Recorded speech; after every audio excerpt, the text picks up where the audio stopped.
네, 안녕하세요. 이광수 씨는 작년 7월 르노 삼성 SM5 TCE 차량을 구입했습니다. 그런데 운행 흔적이 거의 없는 새 차입니다.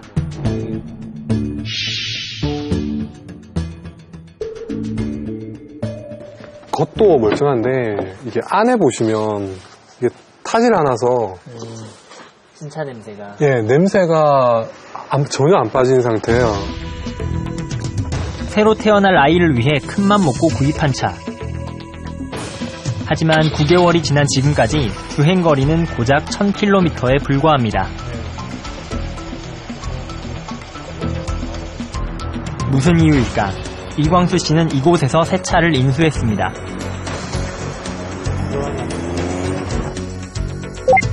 그런데 새 차를 운전한 지 10분도 안 돼서 황당한 사고를 겪었습니다. 불과 4km 떨어진 마트에 가던 중 갑자기 차량의 시동이 꺼진 겁니다. 차량이 여기서 잠시 멈췄어요. 앞에 차가 기다리는 차가 있어가지고. 그래서 그 앞차 빠져나가고 그 다음 제가 빠져나가려고 엑셀을 밟았는데 시동이 훅 꺼지더라고요. 당황한 이 씨는 차를 인계해준 영업사원에게 바로 전화를 걸었습니다. 터보차저가 터지기 위해서는 또 오르막 같지도 않지만 영업사원 얘기가 이 원래 터보 차량이 원래 그렇습니다 라고 그러는 거예요. 그래서 아니 터보 차량이라고 힘 좋다고 산 거지 경사 같지도 않은 경사 지나가면서 이거 하는 거냐 라고 얘기를 했었거든요. 근데 그러니까 하는 얘기가 그게 고객님 운전이 미숙해서 그러신 거라고. RPM을 한 2000까지 올리셨어야 된다고. 그래야지 터보 차저가 터진다고. 결국 출고 당일 서비스 센터로 가야 했습니다. 그런데 수리 후 일주일도 안 돼 아찔한 일이 발생합니다. 저기 멈춰서 한번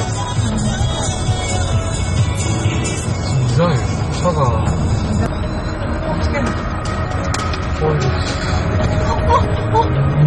갑자기 차의 속도가 급격하게 떨어지기 시작했습니다. 동일한 경고음이 생기면서 갑자기 그때 고속도로니까 한 100km 됐을 거 아니에요. 근데 시속이 한 20km까지 뚝 떨어지는 거예요. 제가 그때 추월차로에 있어서 더 문제가 생겼었어요. 근데 왜냐면 이게 주행차로로 옮겨야 되는데 제 속도가 20인데 주행차로를 어떻게 가요? 겨우 갓길로 이동해 차를 세웠지만 결국 고속도로에서 견인차에 실려가야 했습니다.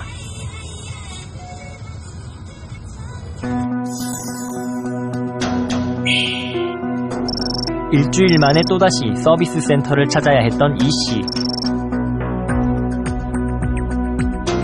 당시 임신 7개월째였던 이 씨의 아내는 지금도 그때를 생각하면 아찔합니다. 옆에서는 차가 쌩쌩 막 달리니까 거기서 이제 갑자기 멈추는데 이제 갓길로 세워져서 그나마 다행이다라고 생각을 했었는데도 옆에선 차가 계속 달리고 하니까 차가 거기 옆에 부딪히면 바로 사고가 날 수 있는 상황이잖아요. 근데 거기서 그 견인차가 올 때까지 1시간, 2시간을 거기서 기다리고 있었거든요. 새로 태어날 아이를 위해 차를 샀지만 이 씨 부부는 오히려 아이에게 미안한 마음만 커졌습니다. 제가 8개월 돼서 애를 낳았거든요. 그래서 그때 조산을 그때 했을 때도 이유를 알 수 없다고 했었는데 근데 저는 물론 이게 직접적인 어떤 이유 알 수는 없는 거죠. 직접적으로는 어떤 걸 알 수 없는 거지만 제가 일주일 동안 거의 일주일 한 달 동안을 이렇게 막 너무 스트레스를 받았었으니까 애한테 너무 미안하죠. 그렇다면 이 씨의 차는 왜 2번씩이나 똑같은 문제가 생긴 걸까? 네, 지금 이 문제되는 부분이 미션 쪽에 그 센서 개선 부분에 지금 현재 문제 있는 거를 확인이 됐어요. 그런 상태로 네. 된 거예요, 그러면?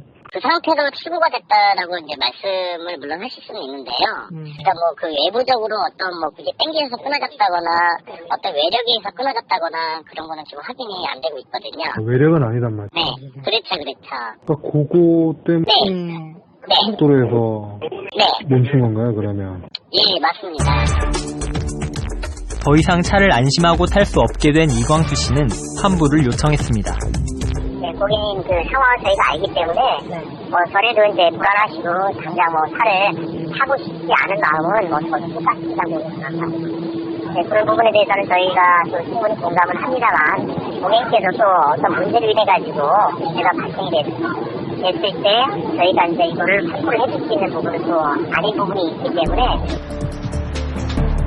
차량 환불을 거부하는 르노 삼성에 혼자 힘으로 대응할 수 없었던 이 씨는 한국소비자원에 피해 구제를 신청했습니다.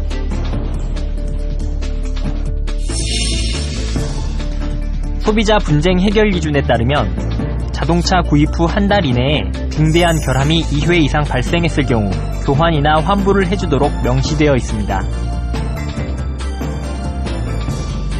6개월의 조정 끝에 소비자원은 르노 삼성 측에 자동차 대금을 환불하라고 했습니다. 그런데 제조사에서는 예상 밖의 반응을 보였습니다. 설 전날에 전화 와가지고 설날에 차 필요하시지 않으세요? 차 찾아가더라고. 그래서 아니 이게 환불하라고 결정이 났는데 이거 차를 찾아가라고 하는 게 말이 되냐라고 하니까 아니 이거 어차피 소비자 분쟁 조정 한 측에서라도 불복하면 이거 무효한 거니까 우리가 불복한다고 그냥 가져가시라고. 제조사에서 소비자원의 환불 결정을 거부한 이유는 뭘까?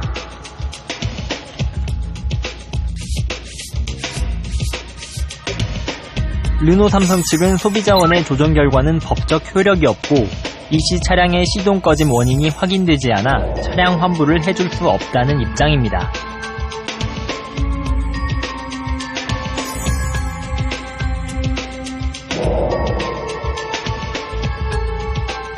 결정이 났음에도 불구하고 그 부분에 대해서는 자기들은 불복하면 그만이지 않느냐라는 부분과 그 다음에 결정 난 거 불복한다고 얘기를 하고 나서 보건에서 왔어요, 통보문이. 불복해서 이거는 끝났습니다. 이 과정은 끝났다고. 그러니까 저 입장에서는 황당하죠. 그러니까 이걸 할 이유가 없는 거야. 거의 반년 동안. 그래서 끝났다고 하고.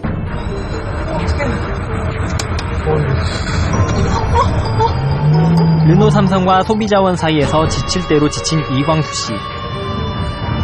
분쟁 조정 결과 환불 조치 내렸음에도 불구하고 이제 사업자가 해주지 않으면 방법은 오직 소비자가 이제 소송을 거는 것뿐이 없잖아요. 실질적으로 한국소비자원이 분쟁 조정 등의 어떤 결과에 대한 구속력을 행정적인 어떤 강력한 권한을 갖고 있지 않아요. 그래서 실질적으로 분쟁 조정 결과를 내더라도 구속력이 없는 거죠. 그게 가장 큰 제도적 맹점입니다.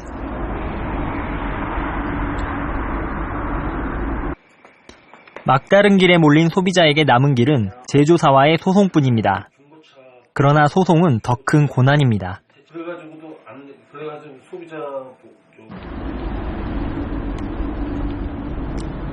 지난 2012년 쌍용 자동차 코란도 C를 구매한 홍하찬 씨. 콩하면 시동이 꺼진 거예요. 변속 하다가 보면 탕하고 꺼져버려요. 시동이? 예, 시동 꺼지면서 그렇게 큰 소리가 납니다. 홍 씨는 차를 산 지 이틀 만에 시동 꺼짐으로 엔진을 교체하고 며칠 뒤에는 기름이 새어나와 미션까지 교체해야 했습니다. 한 달 안에 2번이나 치명적인 결함이 발생한 차를 교환받기 위해 홍 씨는 소송을 했습니다.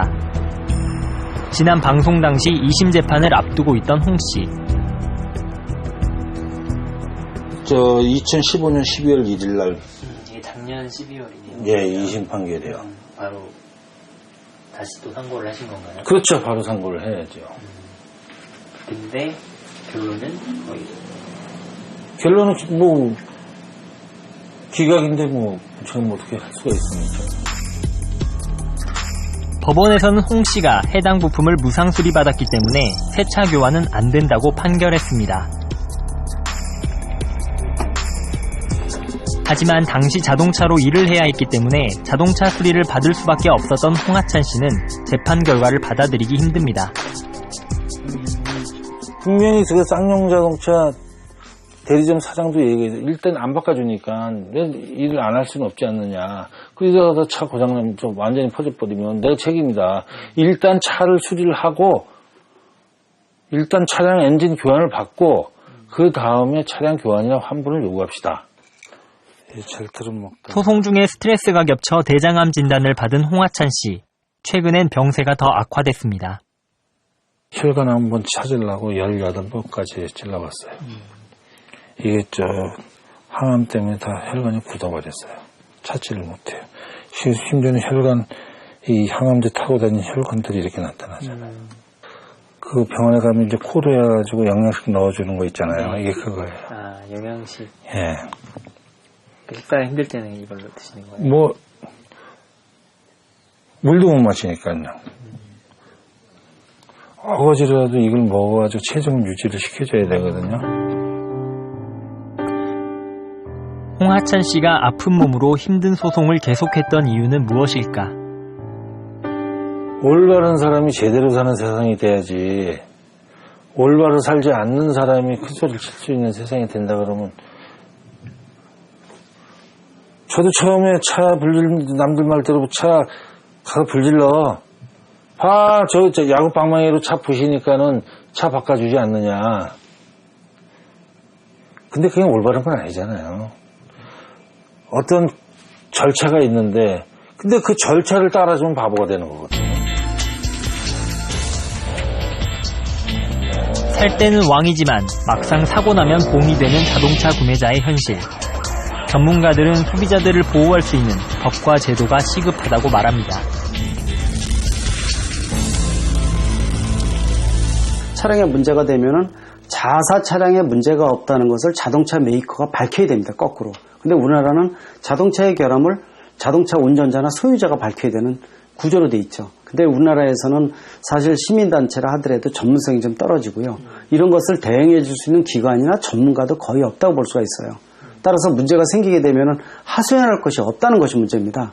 또 실제로 소송을 하더라도 대법원까지 3, 4년 끌게 되면은 개인 같은 경우는 나더는 거라질 수밖에 없습니다. 100% 지거든요. 제조물 책임법의 법 규정도 조금 너무 보수적인 거를 좀 소비자 입장에서 소비자 지향적으로 좀 바꾸고요.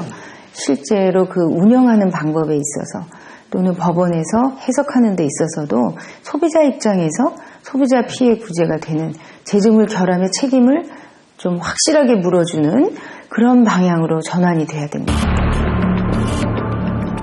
자동차사에게 책임을 묻지 않는 법과 제도, 그리고 이에 기대 지켜만 보는 자동차사가 있는 한 자동차 구매자들의 피해는 계속될 것입니다.